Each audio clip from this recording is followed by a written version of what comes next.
Hello, I want to welcome you all again to our lecture series.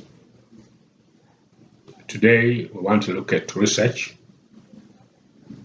with a specific focus on the meaning of research, the types of research, and then the importance of research.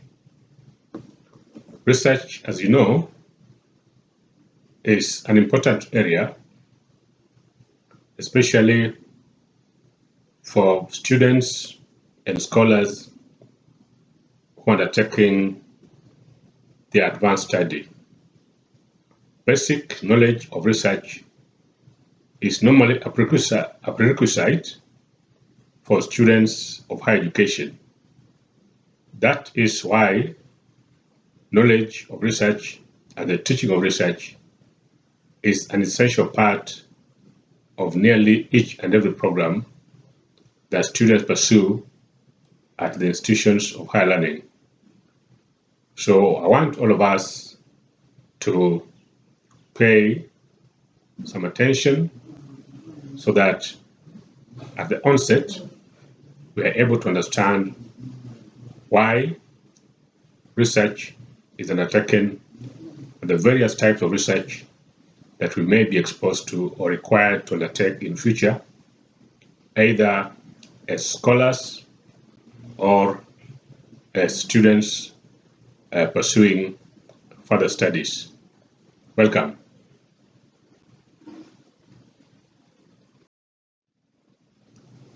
Let us begin by looking at what research is. And the term research has been defined differently by different scholars. For instance, research has been understood as an activity that involves finding new facts and information so as to help in explaining and verifying existing knowledge base. But the term research has also been understood as a process of systematic inquiry which involves problem formulation, data collection, analysis and interpretation of data or information, as well as presentation of findings, and then making the conclusions. The concept has also been understood to mean the process of collecting and analyzing information so as to enhance human understanding of social phenomena. Again, the same concept has also been understood to mean the collection of data, organization, analysis and interpretation of evidence so as to increase the understanding of a phenomena. In these four or so definitions, important things come out. One is that research is a process. It's a process in the sense that it is not a one-off thing. The other thing is that it is systematic. Systematic means there are certain procedures that must be followed if the findings and conclusions made about a given inquiry are to be considered valid and therefore reliable.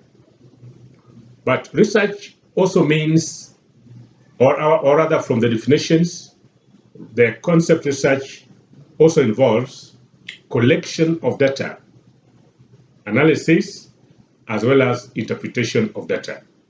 So that when you talk about research, it entails a whole range of activities.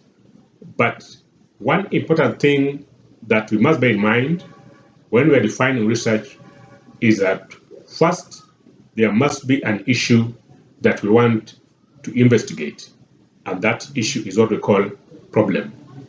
The other thing, we must ensure that we collect sufficient data to support or to answer the issue that we thought was problematic and whose understanding was going to be enhanced by undertaking the study. But even more important is that data collected must be analyzed, it must be interpreted, and then the findings presented. So when we talk about research, we simply mean the process that involves identification of a researchable problem, collection of data, analysis of data, and then interpretation and presentation of findings to support the other findings that enables us to answer the research questions that we had earlier on formulated.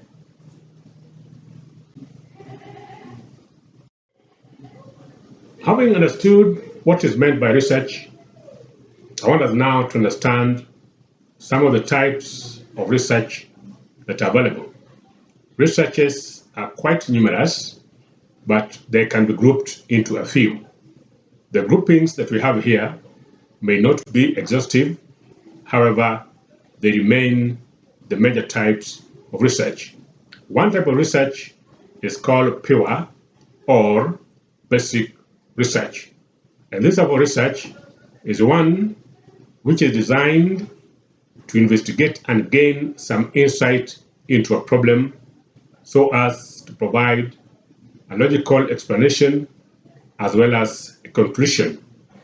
It's basically a type of research that seeks to obtain knowledge about a particular subject rather than use that knowledge to do something. So when we talk about pure research, we are talking about a type of research whose main goal is to investigate an issue so that we are better placed to explain the occurrence that happened in society. For instance, if say there is a lot of crime, there are cases of crime, there are cases of divorce, there are cases, say, of early marriages, among other things, we might want to undertake research simply for purposes of understanding what exactly is leading to the phenomena that we have. If there are so many cases of murders, there are so many cases of divorce, and also there are so many cases of other criminal activities, the concern would be, what is it that is leading to this kind of issues?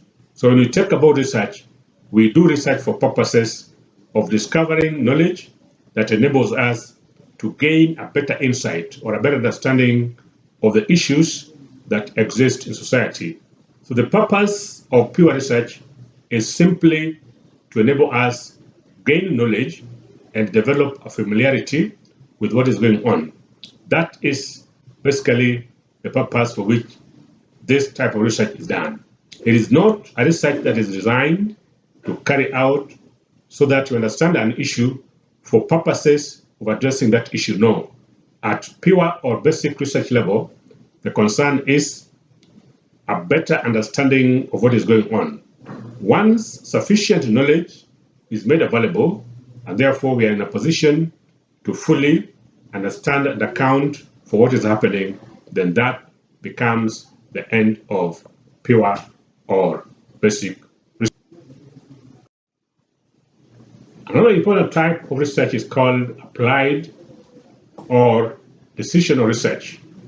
And applied research is done on the basis of pure or fundamental research to solve specific practical questions, or for purposes of formulating policies, or for purposes of engaging in sound administration and understanding of phenomena. So the purpose of this kind of research is to find solutions to immediate issue, solving a particular problem or developing new technology and looking into future advancements. So that when you talk about applied research, the main goal of applied research is to gain knowledge of what is happening and then use those findings to come up with solutions to problems that have been noticed. For instance, advancements that have been made in the field of technology, the field of medicine and others, those are examples of applied research, because certain researchers are undertaken about diseases, about the technological issues. And then after that, innovations are made or discoveries are made that see how best to address those particular problems. For instance, today, cancer is one of the leading killer diseases in the world. And there are a lot of researches that are going on with a view to understanding how it spreads for purposes of designing solutions to the spread of cancer. So any research that is being undertaken for purposes of finding solutions or answers to an ongoing problem, that kind of research is called applied or decisional research. And of course, as the name suggests, the purpose of such a research is to get findings and use those findings to inform the kind of decisions governments, institutions, scholars, and societies might prescribe about a given problem.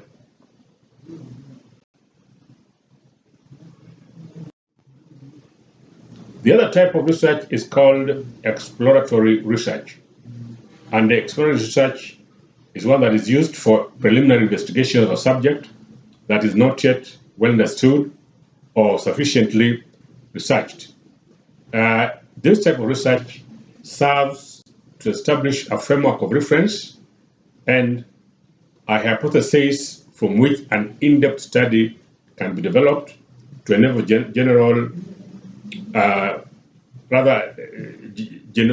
generation of conclusive results. Exploratory research is also based on the study of little studied phenomena and relies less on theory and more on collection of data to identify patterns that explain these phenomena. In other words, when we talk about exploratory studies, we are referring to studies that are done for purposes of providing basic or preliminary information so that such kind of information can now be used to undertake a large-scale study. Basically here, the purpose is to provide an initial understanding of what the issues are. Once that is done, then the little understanding that is revealed by exploratory studies are then used to carry out more in-depth and logical studies for purposes of gaining deep insight of the issues that have formed the basis of the study. So preliminary research is basically, exploratory research is basically a low-level type of study that is done so as to provide the foundation or a launching pad for now more large-scale and in-depth study. Having understood the meaning and types of research, I want now us to direct our attention to the importance of research. Why do we undertake research? One of the reasons why researches are done is to acquire knowledge, so that lengthy studies are conducted and experiments conducted so as to gain insightful findings that provide the most recent and accurate information about a given subject. And research findings not only enables us to have a deep understanding and knowledge of issues, but also help us to make better judgments. Research therefore plays an important role in the advancement of knowledge, since it offers us the opportunity to build on what we already know and to discover new findings. This is particularly important in fields such as medicine, where advances in research is essential in the treatment and management of existing as well as new diseases. So when you talk about research, one of the basic and most fundamental significance of research is to acquire knowledge. With the knowledge, we can now use that to now undertake other things. So one purpose of doing research is to get knowledge, gain insight, about what is existing and about what is happening in society. If, say, we have cases of crime, rising cases of crime in society, our concern would be why are cases of crime on the rise? So when a study is undertaken and the causes of these crimes are now revealed and the factors that are fueling them are now revealed, then individuals and institutions are now better placed to have knowledge about the causes of the research or of the crime that probably exists in that particular society. But it's also important to observe that researches are not just done for the sake of acquiring knowledge. Researches are also done to enable society and humanity, institutions and organizations solve problems. So research helps in addressing some of the most difficult issues that are faced in society by offering answers which are supported by data or evidence. So researchers undertake studies to establish the underlying causes of a certain problem with a view to finding solutions to the problem. Of course, this one now falls under what we call the applied research. And research is also helpful in developing new technologies and products that are used to make human lives better. For example, in social sciences, research has assisted in addressing challenges such as poverty, injustice, as well as prejudice in society. Through research, for instance, the causes of poverty have been established and the remedy to such have also been established. Cases of injustice have also been found through research, as well as proposals made on how to address them. Indeed, prejudice the same. So some of the problems that we face in society, their answers can easily be obtained through research. Because through research, we then get to understand what the issues are, and then from the understanding that we have developed, we are now able to come up with suggestions on how well to address those issues. If we look at, for instance, in the field of medicine, there's a lot of medical research that has led to the discovery of vaccines and medications for numerous health problems. We can, for instance, talk about HIV/AIDS and other communicable diseases. Indeed, some of the diseases have wiped, in some cases, an entire household or entire families over the years. But continued research that have been undertaken in this field has now led to prolonged lives, so that it is not a death sentence for somebody who is infected with HIV/AIDS. Through adherence to proper treatment as required, and also through regular medical checkup, people are now able to live much, much longer. Indeed, there are also indications through researchers that a lot of progress are also being made in the field of cancer treatment. And we will not be surprised as a society if permanent solution to the problem of cancer is found in the near future. Just like major diseases that have ravaged the world before, their answers or their treatment have been discovered through research. So research is used in helping society to solve problems that confront it from time to time.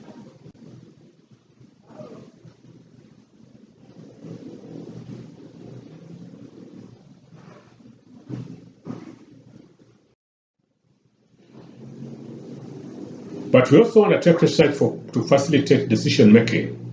That is, research is considered one of the most valuable tools to understand facts from myths and also misconceptions about a given problem. Research is therefore not only helpful in exploring what is beneficial and working, but also in explaining certain misconceptions and myths about certain things that exist in society. Therefore, through research, people develop a better understanding of issues by separating facts from myths about such issues. And research findings can therefore be used to inform individual, institutional, and even governmental decisions. For instance, problems such as corruption, problems such as ethnicity, and other forms of discrimination at the place of work can better decisions can be made through research. For instance, human resource managers may need to undertake research in their organizations with a view to understanding what kind of decisions they need to make, maybe to cover issues of remuneration, to enforce discipline, and also to increase productivity, because it's only through research that it is possible for managers of institutions to fully understand the causes of certain problems that they see, or certain behaviors or characteristics that are exhibited by employees. So once research are conducted and full knowledge about what is happening is understood, then the findings of such studies can now be used by institutional managers to make major decisions regarding remuneration, work discipline, productivity, interpersonal relationship, among others. So research is indeed a very, very important tool that institutions, individuals, and even governments can use to make and inform the kind of decisions that they make. The other reason why research is important is for purposes of credibility and reputation. That is, any argument or statement that is based on imagination or intuition may affect the reputation and credibility of the subject and the researcher. And therefore, research on a given issue scales up credibility and weight to it, and critics may not find faults in explanations.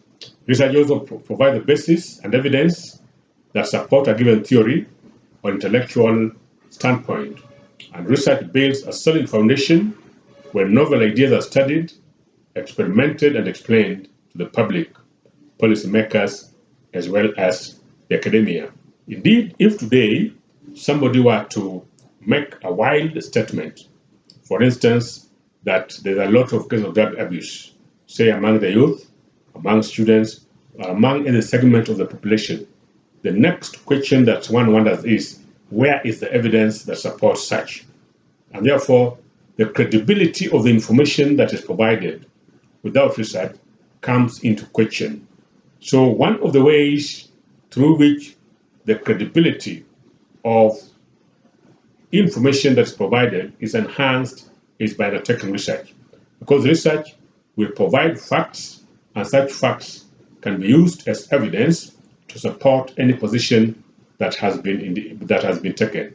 And indeed, once that is done, the reputation of the institution and even the researchers is also enhanced, because then you become respected because of the fact that you provide evidence to support any given standpoint that is undertaken. So research remains an important tool that scholars and institutions can use to enhance their credibility as well as reputation in terms of the position they have taken, the perspectives they have given on a given issue, and also on the kind of utterances they make. So research remains an important and critical undertaking to individuals, institutions, and even governments. Up to that point, we have looked at three major issues. One, we looked at what is meant by research. We also looked at the types of research. And then we have concluded our discussion by looking at the importance of research. Thank you so much for listening.